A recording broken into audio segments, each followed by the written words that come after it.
are back with something new. I am one of your hosts, Immersive, and welcome to the first ever season of Reign of Pain, where we dive into the edges of desire, thrill of endurance, with the art of sadomasochism and pain-related play. So, this is your space to explore, educate, power. Whether you're a seasoned player or you're just beginning your journey into this form of play. So pain play isn't just about sensation, it's about that trust and connection and really transformation. Every episode here will shed light on different techniques, different explorations, journey. Of course, we'll talk about the safety stuff and the inner worlds of people who embrace the sting, the thud, and the different sensations while they surrender to seeing stars. So step into the night and embrace the unknown and find your own version of the Reign of Pain. And of course, as always, a little bit of a content warning. This is listener discretion advised. There is a content warning for potentially distressing topics. We will be discussing a multitude of adult-only topics here, and so you are encouraged to consider your own capacity before continuing.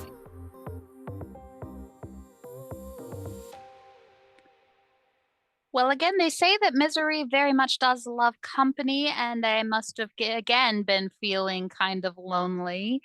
Because this time around, I have brought some folks who are actually very close to my neck of the woods, which is rare indeed. And they are suffering through the significant amount of snow in the region that I am also suffering through.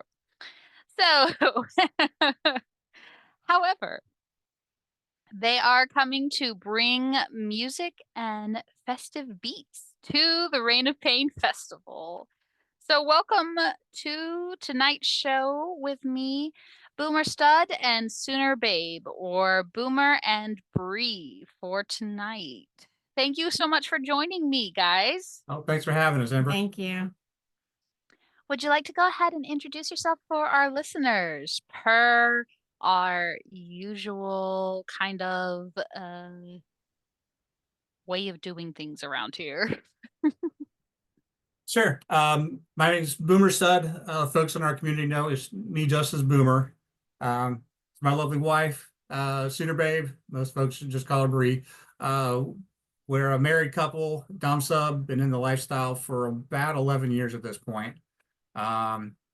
Kind of do a whole bunch of different types of play, mostly impact based. We do kind of go off in other areas, starting to get into scratchies and some electrics and a whole bunch of other types of stuff. But our main focus is always, I guess our main love, I should say, has always been body drumming, which we actually saw at our very first class at the local dungeon that we ever went to. And we knew really almost nothing about the lifestyle, and we were presented with body drumming, and it just clicked. We love music. We like to dance, and you take two things you like, music and impact, and kind of get a winning combination. So that's kind of, we started everything right with this and just made it our own. So body drumming seems to be a little bit of an Ohio Valley kind of a kink thing. It seems to be one of our like niche things. I don't see it outside of here very much. So can you tell our audience from around the world a little bit about what body drumming is, what they can expect? Because I'm sure they have seen the big sticks with the pointy balls on them from your presenter card. And lots of folks have gone, oh my God, where the fuck can I find those things? Number one. And I'm sure lots of people are very intrigued. Yeah, actually, the origin, at least from the version that we learned, the first class, like she said, that we attended was taught by a couple out of Columbus. So yeah, it still was regional around here. We had another colleague of ours that tried to backtrack to figure out the overall inspiration, and it went back to that person, to the person before, to the person before, who actually ended up getting the inspiration by watching a marching band out in Utah.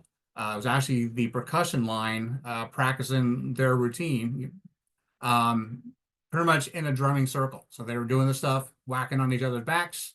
Of course, he found a way to pervert it, and that's how it started from our side. So there might be other versions out there, but that's the general history from that. Of course, perverted things come from Utah. I have. Sorry, the ex-Mormon in me just has to make that joke. Um, sorry, Utahns. Just the ex-Mormon in me just has to. Um, In terms of what body drumming is, basically it's the merging of, like we said, music with impact. And the bottom is laying on a massage table. So they provide a nice, drum for the drummer. And we have music playing in different ways, depending on if it's at home or it's in the dungeon. And the drummer just drums to that beat of the song. And so all the fancy drumsticks that you might see, like the ones in our picture, or if you go, and we'll show some more in our class, as well as you can get them at Cincinnati Body Drumming on FET. But they are all made by Kevin, or sorry, Boomer. He makes all of them, and the playlist is picked by him. And so basically why we love this is it's fun, but it's also super customizable. So the spiky balls in our picture are actually dog toys. So they are put on wooden dowels. And one of the best places to find drumsticks is actually, or drum balls, I guess you should say, is actually at a pet store, because they already have a hole for you.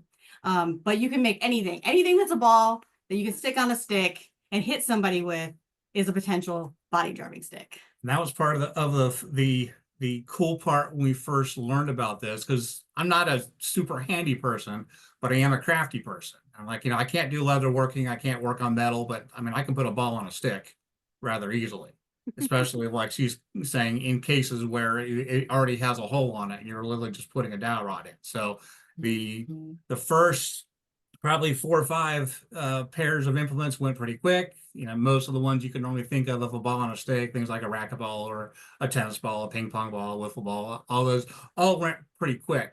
And kind of where we started branching out or getting more known is very quickly we realized that when you have enough for a full set of these type of implements, they're kind of like flying all over the place. I mean, you bring them in a box or a bag, but there's no real organization. And if there's not a good flow in the root and throw yourself and define a matching pair of implements, it kind of ruins the scene.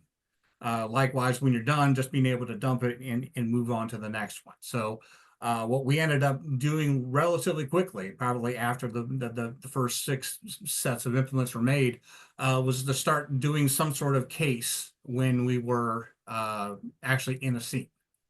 Yeah, think like a cardboard box with duct tape on it with holes in it that you just slide them in when you need them. It was a quick to drop them off, quick to pull up the next ones, and it worked pretty well. I mean, yeah, it was very, very low key, but it fit our need.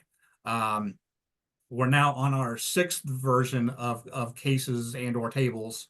That's gradually increased the capacity, makes it look more professional, so it's more sturdy. Some more odds and end functionality, but that's one of the big things that folks end up noticing with ours is just the cool cases that we have. I mean, it looks like, like just a whole smorgasbord of balls that you can pick from to hit somebody. And if, for instance, Boomer is drumming on somebody else, which happens all the time, I often, if I see somebody kind of coming up and looks curious, I always encourage them to ask me questions or touch a drumstick, because we always love teaching and sharing. So even in those moments in the dungeon where people are told, don't go, don't bother. Well, they don't bother Boomer, but I'm okay if they bother me because I'm not in the scene. And that's how we kind of get known in like our little local area, is that people will see us out and, they have that chance to interact with us, and not just watch us. Yeah, there's pretty much every party turns into mass demo opportunities where we're doing it for 3 or 4 hours at a time, doing it on various folks. We have our own set of regulars who are very quickly to book up our time when they know that we're at a party. But then there's a bunch of other new people that have never seen it before. Because their balls on a stick, they're not really that scary. So in a lot of newcomer sort of environments, people get pointed our way a lot as well. I mean, it's not a flogger, it's not a knife. So it helps people ease into it a little bit. It also helps for people who might not have the confidence or might not have their own toys to be able just to kind of get used to be able to topping on someone. She mentioned it's obviously a form of rhythmic impact play. There are other versions of this that are more like a rhythmic massage. It doesn't necessarily have to hurt. And you still get some of those same benefits, which in addition to the music, in addition to the different types of implements, in addition to different types of intensities, it opens up to so many different types of people of all ages who want to partake in this. We've actually had people who are solely dedicated. They are dominants, tops, whatever. And then they get brave and, maybe on a scale of 1 to 10, they only can take a 2, but they enjoy just the feeling of being on the table and connecting that impact with the music. It's amazing how many tops we have known a long time eventually get brave enough to try it from the other side. And it also sometimes I'm not a top at all, but I can body drum on someone because I love music. And I think it's that connection with music that everybody kind of can have. And no, I'm not as talented or as coordinated as Boomer is because he's been doing it for years, but I still have fun. So on people that are friends, stuff like that, then, sometimes I get into it too, and I will top, and I don't top anything else. No way, not ever happening. But that's the joy. I mean, music brings everybody together. And that's the third version of type of play for this, which kind of combines with the first two, but we do mention it in the class where it's a form of energy play, where all of our other types of play, I've not heard energy being mentioned. And part of that's, it's enthusiasm. It's doing a song that you like, so you kind of have the same energy as if you're dancing. But the bottom picks up on that in a positive way, as well as spectators. I mean, we normally have a pretty decent crowd on this, whether it's folks who have never seen it before, whether it's people who want to be next, whether it's those folks who just want to ask questions, or it's just an entertaining scene for them. That energy passes among all people. Even we have it set up so that you can have multiple people drumming on the same person, and they'll feed off each other as well. So it's a really cool experience that we've not had experience in any other type of play. It's an incredibly fun style of play from everything that I've seen with it. I'm not super great with it. I will be the first to admit. I know you're coming down to record your class this weekend to my dungeon space. I suck at drumming. I really suck at drumming. Like, it's bad. But I love body drumming. I love the vibrations. I love the deep vibrations in the body. I love the dog toy idea. And that makes the sadist in me happy. Someone recently gave me the idea of, blindfolding someone in a very serious scene and then using a dog toy as a gag, so that when they bite down, it just like surprisingly squeaks at them. Well, the squeaker would not hold up for body drumming, but it might work really well for a gag. And actually, not a squeaker, but some of the very first body drumming sticks we had were made with like light up balls that we Walgreens or something. Yeah, and we've seen other people with them before. But the thing about those is they're really cool while they work, but they last like almost no time because it's super soft plastic.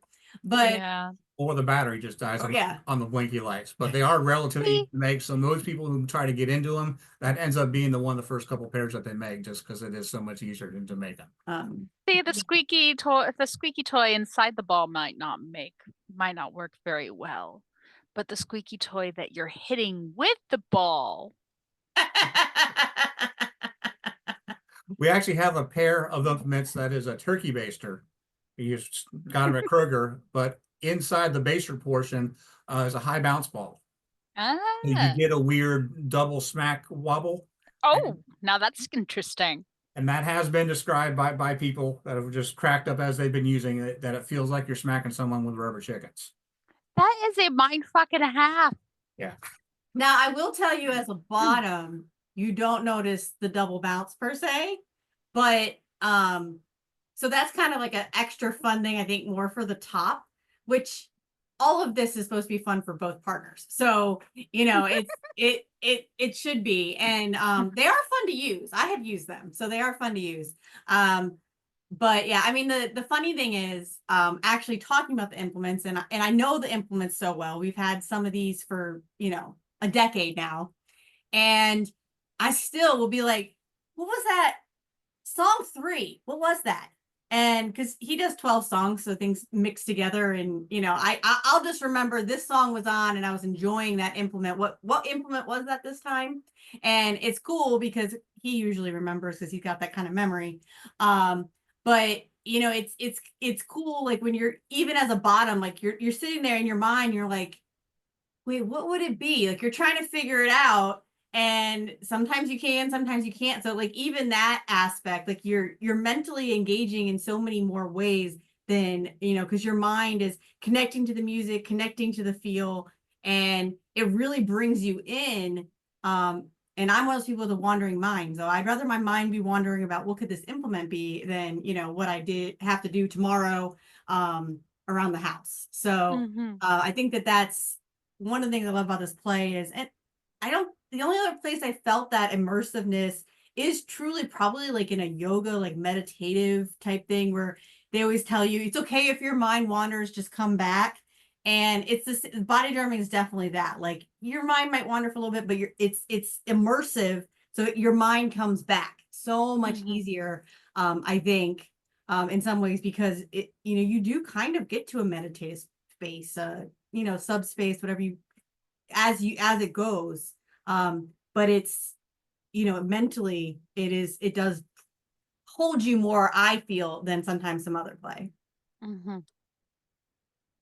I love it. Again, I think immersive is a really good descriptor for it because again, it's auditory. It's the full sensation experience, I think. Yeah. And you're blindfolded too. So, you know, and with it having headphones in is, yes, you're using the auditory sense with that, but you're blocking all other auditory senses out. So, it just really, you know, you take away sight, but then you amplify only a certain sound. And I think that is, for me as a bottom is definitely very important. It's And beautiful. we use when we're at home, just any sort of like Alexa type of speaker, anything that's got good quality and it sounds like surround sound, even though it might only be one device, but something along that line, so you still feel immersive. When we're at places that we can't make a bunch of noise, like a dungeon party, we do have the headset option, like she was saying. And that one is actually one of the aspects that people, in addition to the case, are the most intrigued by, because a lot of folks assume we use some sort of Bluetooth option, and that one doesn't work very well because of the fact that most of those type of setups is you have one sender, one receiver, and we have two people listening and have to have one source. So we actually went old school, similar to those folks that use the little RF transmitter in your car, plug your phone in, put it in the cup holder, and you listen to it on your car radio. It's the same concept. We actually started with that And it wasn't that powerful. It only had about a 3-foot range. So by the time you get to the end of the table, it's getting all staticky. So we got a more powerful version of that, and that's what we use. So now we can have near unlimited radios listening to that frequency that we're sending our music on. That's how we're able, so for both of us to listen, to have 4 people at our table do it, to have multiple tables at the same time, all participating, or even just a bunch of spectators, just using that technology. And that's worked wonderful for us. I mean, up through the last 11 years at this point. Sometimes the newest technology is not the best, we have found. I definitely get that for sure. And also, I'm not a huge fan necessarily of earbuds all the time. They don't feel great in my ears. But yeah. Well, we don't do earbuds because I hate earbuds. So we always use like over the ear headsets. Yeah, I don't own a single pair of rechargeable AirPods or their friends because I can't do anything in my ears. So which makes now the fact that you can't plug in a headphone jack into your phones more complicated, but you know, we we do what we got to do. It works one way or the other, right? Yeah.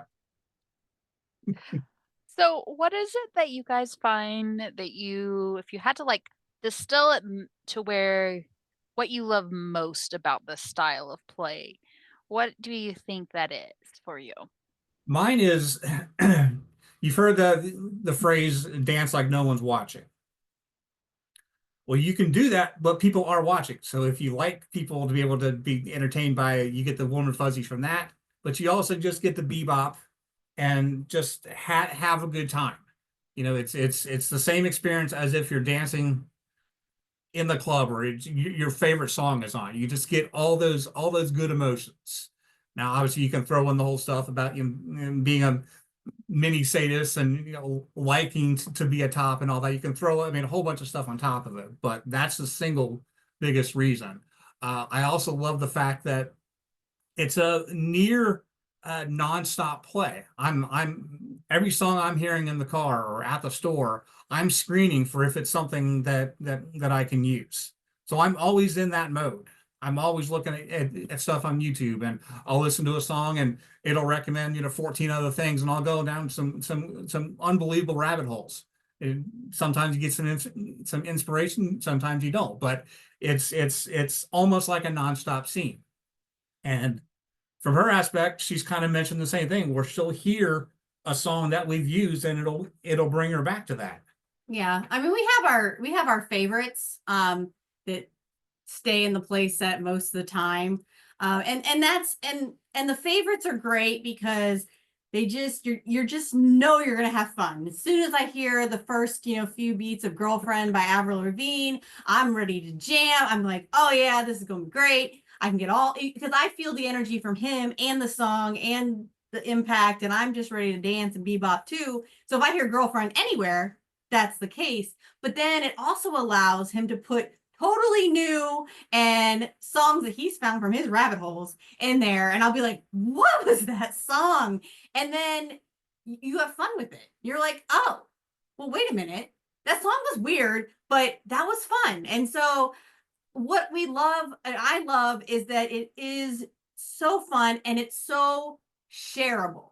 And I think that is, we get to share our love of body drumming, and other people, I guess that's what, I'm a former teacher, so I love teaching, and this is allowing me to teach something, I guess, and that I'm passionate about. So but yeah, for sure, it's just that it's fun. It's fun. And yeah, I love the impact. I love the mental space, the calm at the end of the set. But it's yeah, the journey is I guess during the scene is just as important. And from everyone else, what we've heard in terms of what they like the most or why it's different than other stuff is just the energy. Whether they're part of the scene or not, it's something that they don't get anywhere else. So we've heard that so many times since we've started on that we've put it into our class just because of that now. Yeah. And you can for sure tell the energy of the person drumming, because I've had lots of people drum on me, and I know Kevin's energy. I can feel Kevin's energy. Sorry, Boomer. Sorry, Boomer's energy. I can feel exactly where he is almost always, because everybody's energy is different. Now, every once in a while, somebody will trick me and I won't be able to tell. But and the thing, when he said drum like nobody's watching or dance like nobody's watching, drum like nobody's watching, because if you're self-conscious and you're worried, then that's what comes through. So even if you're not that great at drumming, if you throw your love of it and you just are like, this song rocks, I'm having fun, the bottom feels the fun. Like the bottom feels the fun. The bottom doesn't feel like, oh, they're doing a terrible job. Because that's truthfully, that is very true. You feel the person's energy. And part of that can be confidence. And, it's different playing something off my playlist versus if they're customizing on their own. But that's part of the individual part of this, where, everyone who does this type of play has a very different type of play. The people who taught us did Mediterranean belly dancing music. Other folks do 80s rock.